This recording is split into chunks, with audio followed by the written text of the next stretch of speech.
Hi, Sandy Zanino here with some bite-sized HR. So PPP funds are hitting accounts and you have 8 weeks to use the funds and get people back on payroll. Last week, I had several conversations about reopening strategies, and one recurring theme was, what do I do when an employee is recalled or offered their job back and they say they don't want to come back, either because they're happy on unemployment or for other reasons?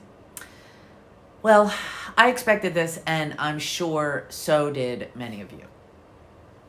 How to handle this particular conundrum is really going to depend on whether the employee was laid off, i.e. their employment was terminated, or if they were furloughed and technically still employed with you. Additionally, the language used in the communication to the affected employee will be important.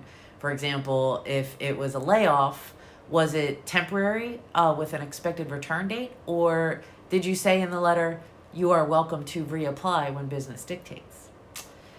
I've seen that happen in some cases. And if that's the case, then it's possible that you have no recourse and should look to hire someone else to fill that position. If the employee was furloughed and you have maintained their employment along with their healthcare benefits, then it is very possible that that employee's refusal to return to work would result in their ineligibility for continued unemployment. This is really murky, however. For example, what if that employee had a compromised immune system and they don't want to return for safety reasons? Should you begin the interactive process in that case? You know, something that I say all the time is that every dealership or every dealer group is unique. And so I don't believe there is a cookie cutter solution for your reopening or restaffing strategy. However, I do think that there are some things that every dealer can do when forming the plan for bringing back employees, especially in light of PPP and the need to have your employee count back up by June 30th. One of the things that I think that every dealer can do is to create a committee or a task force. When this all started, I know I sounded like a broken record when I suggested that in your planning, bring in all of your internal and external experts.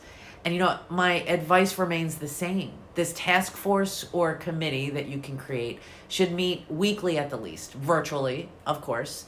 And you can discuss all of these things and bring your experts in so that they can weigh in. Be sure to include HR, labor attorneys, OSHA experts, CPAs. Their knowledge will be important in keeping you out of future lawsuits. If there is one thing I've learned in trying to navigate this pandemic and the recent legislation is that there are more questions than answers. So see you next time for some bite-sized HR, and as always, have a happy day, stay safe, and wash your hands.